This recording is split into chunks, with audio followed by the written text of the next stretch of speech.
అందులో వచ్చిన visuals bro goose bumps వచ్చాయి నాకైతే లెజిట్ గూస్ బంప్స్ వచ్చినాయి. చాలా బాగుంది సినిమా అయితే. ఫుల్ ఎంటర్టైనర్, మంచి హిట్ కొట్టేశాడని చెప్పొచ్చు. ఒక పాన్ ఇండియన్ పేరు వచ్చాక ఇది ఒక ప్రాపర్ ఫిలిం ఇప్పుడు పడింది ప్రభాస్కి.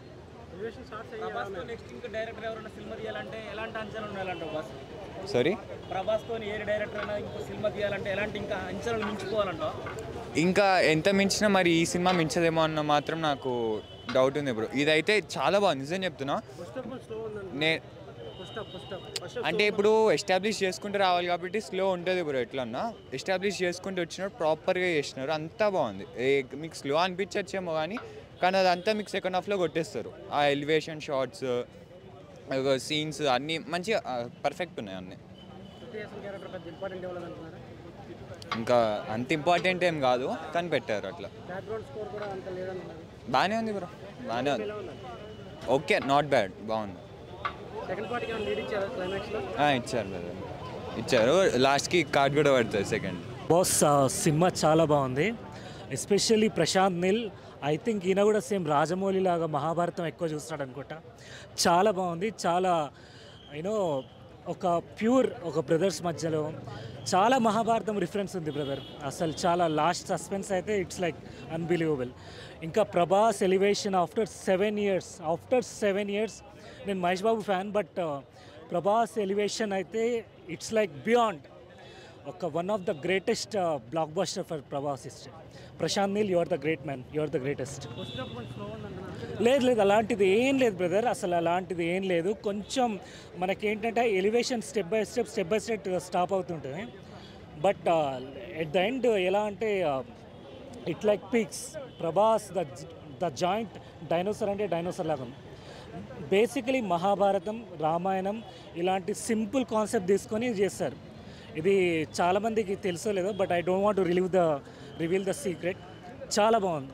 ఇట్స్ లైక్ ఎవరికైతే హిస్టరీ మీద, మన ఇండియన్ కల్చర్ మీద ఎవరికైతే మంచి గ్రిప్ ఉంటుందో వాళ్ళు ఈ మూవీని అయితే చాలా లైక్ చేస్తారు. మస్తుందన్న మూవీ, చాలా బాగుంది. ఇది స్టోరీ ఏమున్నదన్న, అయితే ఫ్రెండ్షిప్ బేసిక్గా. కాకపోతే ఏంటంటే కొంచెం ఇంటర్ కనెక్షన్స్ ఎట్లుంటాయంటే కేజీఎఫ్ లెవెల్ ఉంటుంది స్టోరీ టెలింగ్. మెయిన్ పార్ట్స్ మనం తీసుకోవాల్సింది ఏంటంటే ప్రభాస్ కంబ్యాక్ చాలా బాగుంది మూవీలో. బాడీ కట్అవుట్, అసలు మీరు ఏం చూసినా యాక్షన్ సీన్స్ ఒక్కటి కూడా ఇది అవుట్ ఆఫ్ సింక్ అనిపించదు. మీకు విజన్లోకి వెళ్ళిపోతారు. చాలా బాగుంది మూవీ, లాస్ట్ వరకు బాగుంటుంది. నెక్స్ట్ పార్ట్ ఇంకా చాలా బాగుంటుంది. సూపర్ అన్న, మూవీ మాత్రం సూపర్ అన్న. స్టోరీ ఫ్రెండ్షిప్ బేస్డ్ అన్న. నార్మల్గా వాళ్ళ ఫ్రెండ్ కోసం అంతా చేస్తాడు. వాళ్ళ ఫ్రెండ్ అడిగిన దానికోసం ఏదైనా చేయగలిగాడు. చాలా ఇంకా ఫస్ట్ పార్ట్లో ఇంకా చాలా తక్కువ ఉందన్న స్టోరీ. సెకండ్ హాఫ్లో ఇంకా చాలా ఉంది. మంచి ట్విస్ట్ ఇచ్చి వదిలేశారు. ఆ ప్రామిస్ కోసం తినేం చేస్తాడు అనేది ఫస్ట్ హాఫ్లో చూపిస్తారు. ఎందుకు రిటర్న్ అవుతాడు దాని మీద. సెకండ్ హాఫ్ మాత్రం హిస్ పాస్ట్, అసలు ఏమైంది వాళ్ళిద్దరి మధ్య ఫ్రెండ్షిప్. కొంచెం ఫ్రెష్గా ఉందన్న. అంటే మరీ ఎక్కువ ఎక్స్పెక్ట్ చేయకూడదు. బాగుంది కానీ ఫ్రెష్గా కొంచెం కొత్తగా ఉంది. బాగుందన్న సినిమా, పెద్ద క్యారెక్టర్ బాగుంది. ఏమయ్యా క్యారెక్టర్ చాలా బాగుంది. ఆయన కూడా యాక్టింగ్గా బాగా చేస్తాను. తను హీరో అయినా పర్లేదు, బాగా పెద్ద క్యారెక్టర్ అంటే అంత ఎక్కువ మూవీ టైం అయితే ఏం లేదు, పెద్దగా ఏదో స్క్రీన్ టైం ఉంది కానీ పర్లేదు, తను కూడా బాగానే ఉంది. బీజిఎం మరీ కేజీఎఫ్ లెవెల్ ఎక్స్పెక్ట్ చేయకండి, బట్ ఓకే పర్లేదు, బాగానే ఉంది. ఇప్పుడే చూడటం జరిగింది. సలార్ సినిమాకి అంతా కూడా బ్యాక్గ్రాఫ్లో స్టార్టింగ్లో ఉన్నప్పుడు కూడా చాలా డల్ ఏదో అనిపించింది మాకు. సో ప్రభాస్ గారు అంటే ముందు ఎక్స్పెక్టేషన్ చేసి ఉన్నాం ఈ సినిమాకి.